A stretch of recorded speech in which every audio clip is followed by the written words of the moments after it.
because I do coach at your school. Mm-hmm. We were driving home from the bus the other night, and you said the most outlandish statement I've ever heard in my life. And I want to talk through this real quick. All right, and I'll say it.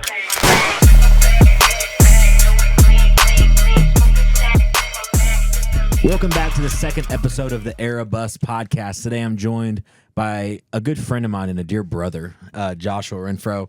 Before we get into this episode, I want to thank our sponsor, Foundation Home Loan, Ben Clark. If you guys are going to buy a house in the next year, you need to call Ben today and ask specific questions on how you can get the best loan, the best interest rate, and honestly, what other mortgage company do you know that has a chain gang for their mascot? So I'm going to wear this. I might take it off here in a second so it doesn't cling and clack, but call Ben today. And also, we want to thank Matt Construction for the sponsorship of this episode. Joshua, how are you, buddy? Pretty good. How are you? It's funny because you're probably the most covered Era athlete ever. One, you're my brother, so everybody out there can just shut up. Two, you've never been on a podcast. Nope, never. Well, hold the mic up to your mouth, buddy. All the way up here? Yeah, just like that. I want you to tell the story because a lot of people don't know. Actually, nobody knows this. I don't think that you actually named Era. Mm-hmm. Tell me a little bit about that. You remember? Wait, so did we start it?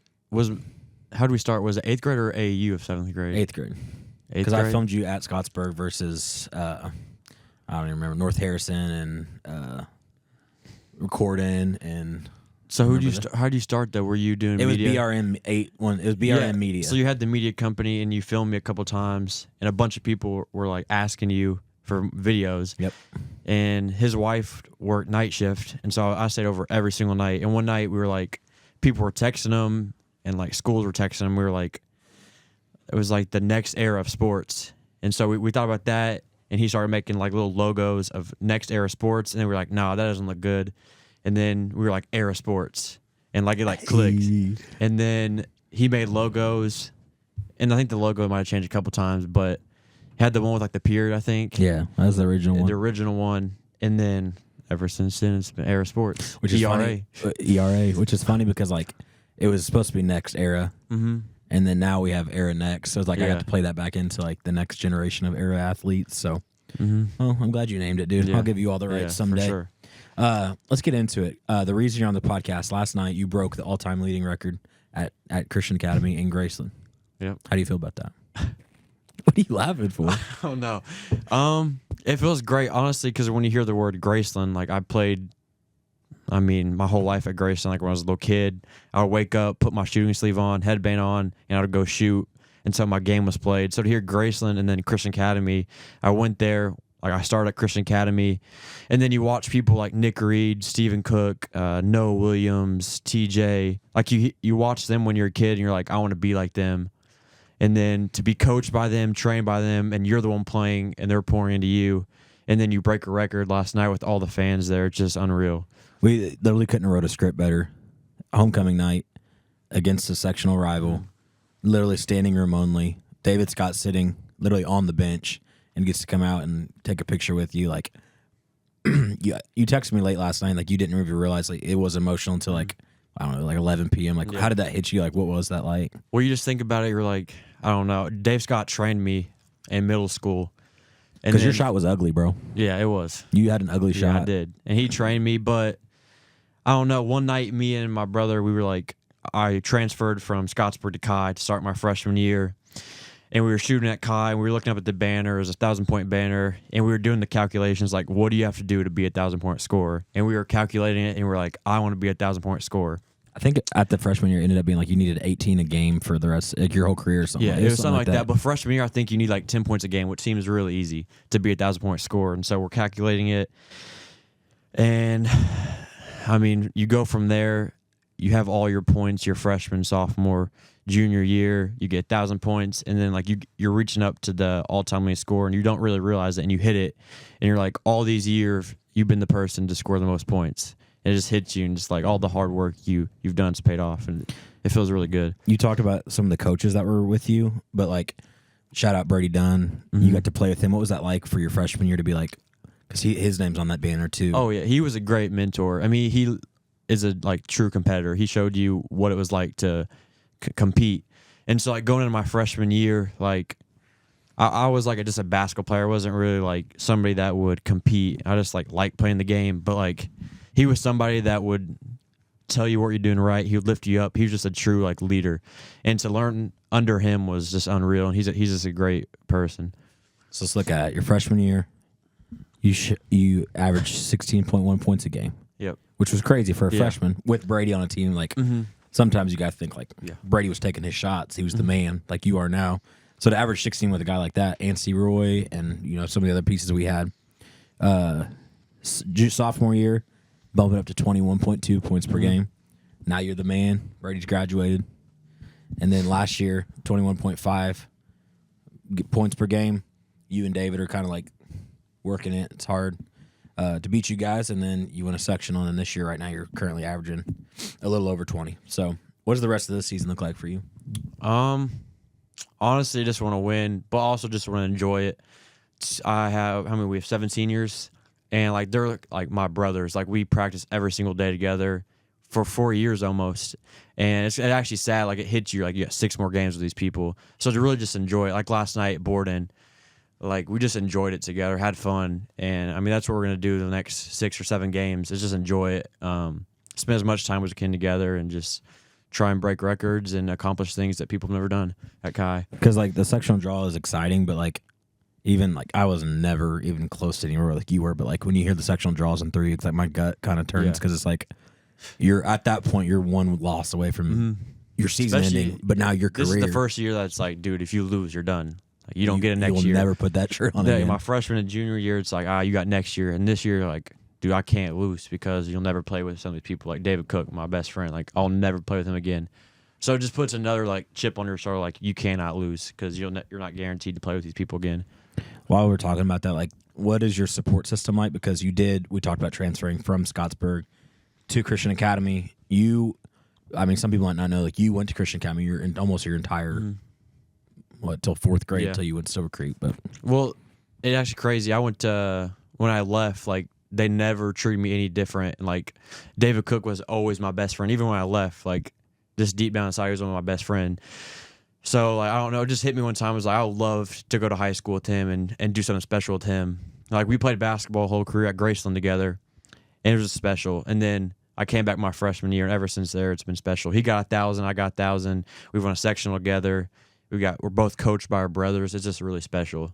It is cool to think, like, if you look at the bench last night, Aaron, me, TJ, Coach Kerberg, Steven are all graduates of the school that you play for. Like, the community is so good. Then you got Keegan Clark was sitting down there and David Scott, who both coached and or went to CAI. And then having that 2015 team back, it's just a family. And it's like, it really is. Regardless of what it is. What do you think?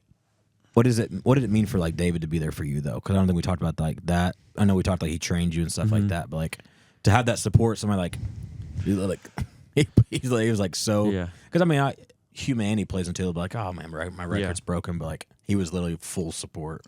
Well, I've played with him last couple of years, but I used to be the kid that wasn't allowed to play in his runs because they were so good, and I was obviously young and wasn't good enough, and I would watch him and just be like, he's so unreal. And to watch highlights when he plays is so unreal.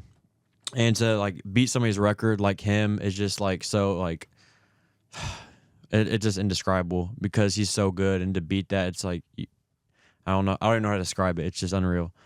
Who's your biggest, like, we'll say local, and then like everybody has like a favorite NBA player, but like who do you think has had the biggest impact on your basketball career locally, and then like who have you tried to craft your game like? Locally, as in a player or trainer? Either. Probably trainer.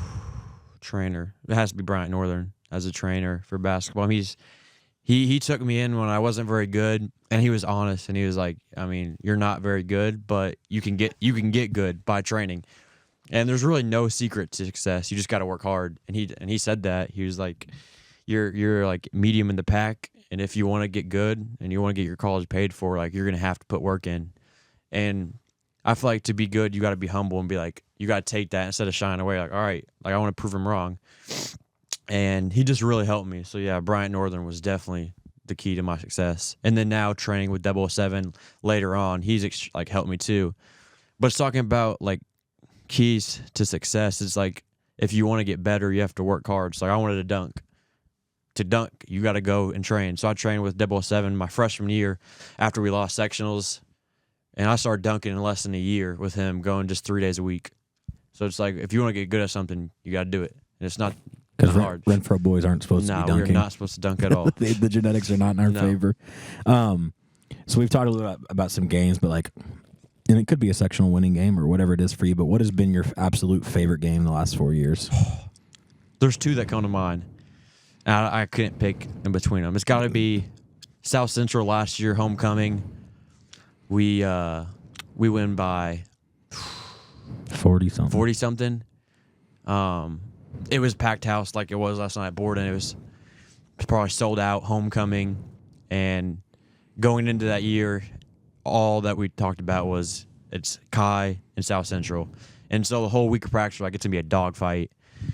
And we're still, like, I feel like we were a little underrated. And we go into that game and just play how we should play, and we just killed them. You had 43. And I had 43, and my shot felt good that night. I go to homecoming for the first time after that. It was just really fun, a good night. And then second game has got to be Rock Creek junior year, last year, in sectionals. You also had 43. I've probably watched that game over 100 times. It's just like, you watch it, and it's just unreal. It's fun to watch. Just like our team. What's your mentality together. going into that, though? Like, because, one, that's the team that beat you last year and ended your season. Mm-hmm. Two, literally a complete packed crowd because Borden and South Central play the game right after you, so both teams are already there. Like, and then, like, like, go back to, like, what was going through your head before you played that game? It's literally just do whatever it takes to not lose. Because my freshman year lost, sophomore year lost, and it's like, all right, I got 2 more years. I want to win twice. I don't want to win once. Like, I want to be back to back. So, and to have somebody like Nader D, he's a senior, never won one. So for me, it's more not about me, it's about Nader D. And I did not want to lose, did not want to see him lose. And so, like, you start getting down and you look at scoreboard, you're like, oh crap. And there's that mentality, it's like, I gotta take over. And so, I mean, for the rest is from there. I mean, yeah, watch the game, I guess. And we go on and you play South Central the next night. You're gassed. Oh, yeah. But, I mean, that's to show our team. I feel like people don't realize how good of a team we actually are. Like, it's not just me. And it's not just David. Like, we got guys that are willing to do whatever it takes. And if I'm hot, then they're going to defend. Or if I'm not hitting shots, then they're going to defend and score. So it's just, we got a team. And our team chemistry has gotten a lot better over the last couple of years. So it's fun. And then let's talk a little about your favorite game. You told me you have a funny story, your funniest basketball story. From middle school? Yeah. All right. Well, I got 2. One, I think it might have been the same game. So middle school, our team was, let me think. It was me. I went to Silver Creek, so it was me, Ryland, Walker. Let's talk Cooper. about it. No, let's first and last names because people don't understand how good this team is. Okay, let me see. Ryland Shrink, Joshua Renfro, yeah, Walker Hoffman. Kason Dager was the year before, but he played up sometimes. Kason Dager, Cooper Losey, and then I think Preston was Jackson there at the Lewis, time. Jackson Cerna, Spencer. I feel like I'm definitely missing somebody, but that was a fun group. Honestly, one of my favorite teams to play on. It was just so much fun. But we all sat at lunch together, and we played a game and got in trouble. And so we play River Valley, like one of the best teams. You play a game where you have to say a body part as loud as possible, and you guys played it in the lunchroom. And we all yelled at the same time, so we got in trouble. Coach figures out, and we run the whole warm-up, like 20-minute warm-up, we run the whole time. And then, so we were gassed. We played River Valley, and we're like, this is embarrassing. Like, we're running the whole time. Caden Magwood's on that team at that time, yeah, right? Yeah. And Trey and Michael. It's like, come on, why are we running? I'm trying to win. I think it might have been for the championship, and we're running because we got in trouble at school. And I don't know if it was the same game or a different game, but we were either down a lot or up a lot, and me and Walker got subbed out together. I go on the bench to sit down, and Walker was a big kid. He's always been big and, like, taller than everybody, and so he goes to sit down. And as soon as he sits down, I pull his chair. And when he sits down, I mean, it's the loudest thud I've ever heard. And, like, he was in pain, laying on the floor. And, like, my coach, I'm not going to say his name, was so mad that I did that. But that's got to be one of the funniest stories. I pulled his chair, and he just ate it. And, like, the whole gym heard it and was, like, looking over. And Walker's on the floor holding his lower half. So that's got to be one of the best stories. That's good. And then you go back, like, even farther than that, like, 3rd and 4th grade. Oh, Your team is Brandon Hunter, Kason Dager, me, you, Walker, Spencer, Preston, Cooper. Like, yeah. Even that team back then. I don't know if Yeah. you guys lost very much back then. No, the only time we ever lost. It was talking about a question we were talking about before this was who'd you compete with, and it was always Silver Creek versus Jeff. Always. Like it was always me, Walker, Brandon, Kaysen versus the PJ, Jeff Mike, boys. and Trey. PJ, Mike, and Trey. Back and in the Sean, day, Ray, too. and Sean. Like it was always us, and we never beat them. We'd always lose by like 2 or 3. And that's back when PJ played on the Blue Chips, and I thought like every time I played him, I was like, dude, I'm with a star because he was coached by like LeBron. And I was like, oh my gosh, I was so scared. Back then, he had the biggest butt. He just backed people in, bro. It was unstoppable. And then another team, too, that was really good was with Chase and Colby at Scottsburg. Yeah, Scottsburg. You guys played them tough. Yeah. You guys beat them most of the year. Oh, yeah. No, speaking of that, it was River Valley. So it was Mike, Trey, PJ, and them. And our team we were undefeated. It was me, Colby, Chase, Dare, Camden, Ethan Robinson, missing some people. But we were undefeated. We haven't lost. And we played River Valley, and we're up by like, for real, 15. Like, we're playing really At good. Scottsburg, At too, Scottsburg. right? We're up 15. And Caden Magwood's sitting on the bench, not playing. And obviously, we know Caden Magwood's committed to Auburn, but he was sitting on the bench, and we're sitting there. We're up 15. We're so excited. And then it's the end of the third quarter. We're still up 15, and Caden Magwood comes in, and for like first possession, he wasn't supposed to play and somehow plays. Dunked it the first time, and Furl had like 30 in the fourth quarter, and we lost by like 10. But I've never seen an 8th grader put his elbow Yeah, in the rim. it was I think unreal. he did. I think he hung on it. it was unreal. And Caden, if you're watching this, like, it's just funny because back then, like, you got ultimate Riz now, whatever you want. But this kid walks in the gym with these like sports goggles on and like high socks, and then just drops 30 or 40 every time. He literally the first possession he gets it and dunks. Because you played, I was like, yeah, this kid's a star. you played with Louisville Magic. Yeah, he and was on that team too. Yeah. Talk a little bit about that too. Like, as your brother, I know your AAU experience was pretty buns all the way through. I feel like, Yeah, it was so buns. like every time. There's 500 million Indian elite teams. Gosh. First off, no circuit team ever wanted you. They always said you weren't good enough. Yeah. Shout out Chanel.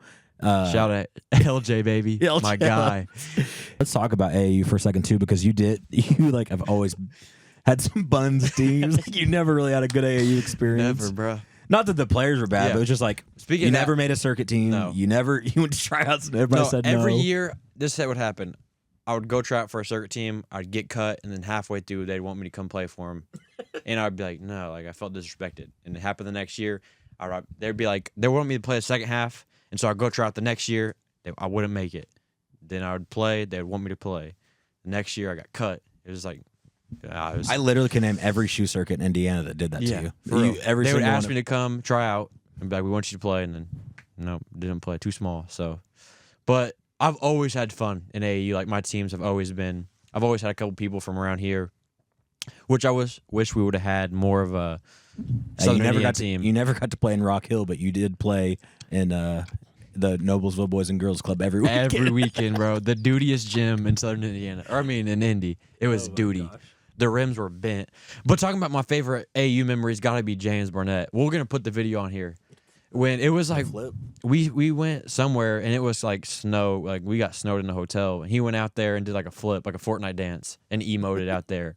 Like that was a fun AU team. Does anything hit harder than an AAU hot tub experience? Oh, nothing hits.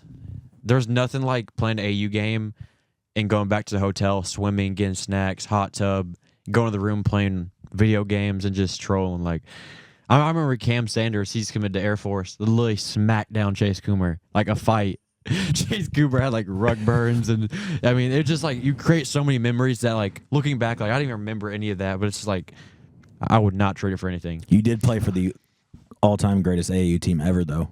That would compete with any AAU team in the last 10 years. Air Elite. That was a good squad. So we- broke my we- thumb, but yeah. Well, both years you got to Yeah. play with. It is funny to think back like how good this 2025 class is. Like I remember, I don't know, if it was 6th, 7th, 8th grade, but like playing against Braylon Mullins. I think did your team beat him that year, right? It was at Mojo Up. I can remember the quarter was really was on. close. But yeah. Because that was Chase, Colby, you, Cam, That was a good squad. Chris. Chris. We had James played too. That was a squad. But yeah, that was a good team. Yeah. So you've played against all these Yeah, we played with really good all teams. these good players like my whole middle school and high school. So see all of them going to big D1 schools, I'm super happy for him and proud of him. Speaking of going to college, clearly the plan was to play D1. Yep. People have told you you're too small, but I think you found a really good fit where you're at. Tell me where you're going. Going to Marion to play under Pat Knight and Coach Howard, and I'm super excited.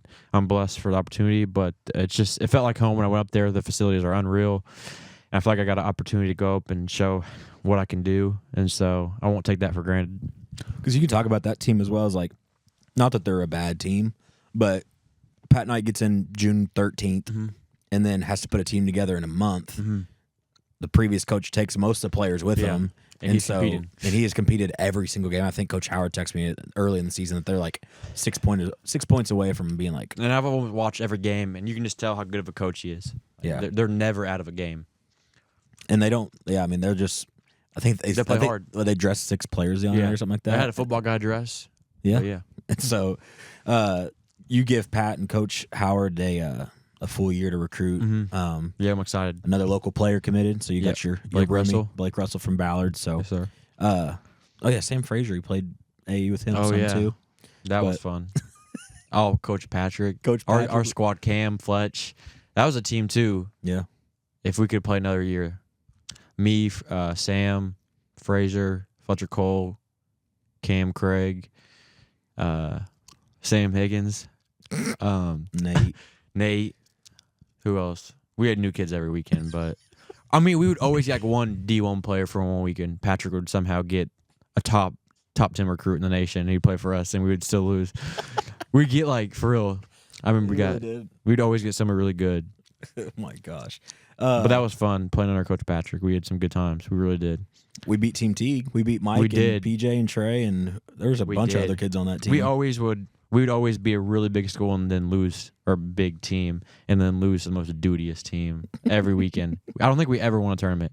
Have you ever won an AAU tournament? No. I don't think you have. Air Elite, baby. Oh, yeah, that's our only win. For real, though, looking back, AAU tournaments generally cannot, besides 7552, whatever it was, not won an AAU tournament. Yeah. So, I mean, hey, with Coach LJ, we did win the Tool Bowl champion this year. We got to the losers bracket and we won and got medals. So can't take that one for granted. A win's a win. Okay, and before I didn't even tell you I was gonna bring this up, but before this ends, I need you because I do coach at your school. We were driving home from the bus the other night, and you said the most outlandish statement I've ever heard in my life. And I want to talk through this real quick. All right, and I'll say it. Okay, talking about. I'm not saying the best player. Like, best player in the state, by far, Braylon Mullins. 100%. Not even close. But I'm talking, if you look at a complete basketball player in the state, like if I was to make a complete basketball player, it'd be Rylan Shrink. You got defense, shooting, passing, dribbling. Like, he's unselfish. Like, if I were to pick a complete basketball player, it'd be Rylan Shrink. And I'm laughing because I agree. Like, I don't agree with you, first off. Yeah. But I love Rylan. I cover Rylan a lot. He's been on this podcast. Like, I love Rylan, but for you to say that statement, everybody on the bus literally got quiet, stopped, and turned around and was like, are you okay? Did you fall and hit your head tonight? Because all-around basketball player, you said it. It has to be Braylon. Yeah. I mean, he's You're going agreeing to UConn. all-around basketball player. He's going to UConn, but I'm saying like a complete basketball player, like Braylon's 100% the best. Not even close. You just said a complete basketball player. No, you are he's contradicting yourself. But Rylan Shrink, like if I were to pick a complete basketball player, I'm picking Rylan Shrink. Like if I get to pick somebody to play on my team, Rylan Shrink is like, he plays defense, he passes, like Rylan Shrink. My dog. You're my dog, Rylan. Bro, it's good. And he used to be your teammate, too, which is crazy. But shout out Braylon. I mean, he's going to the NBA. Top he 5 is. pick. He's going to be a top 5 pick. Unreal. And you said Rylan Shrink's better than him. No, I did not say he's better. Braylon, remember this one day. Braylon, that is not true. Braylon's 10 times better. 100 times better. Wow, Rylan, you're going to take that from him. Okay, before we end this, is there anything else that you'd like to talk about in your high school career that was just like the best moments of your life? Winning sectionals has to be up there. Like, I don't know. There's so many. Think about all the people. Sectionals so hard to win. Yeah. And like I went to all the sectionals growing up because he coached, so I went to every single one. You see him lose, you see him win, and you like me and Dave would be sitting there together and be like, "We want to do this one day." And to do it, it's like for real, like so emotional. Like you go back and you win it. It's just, it's so hard to win. Like it really is.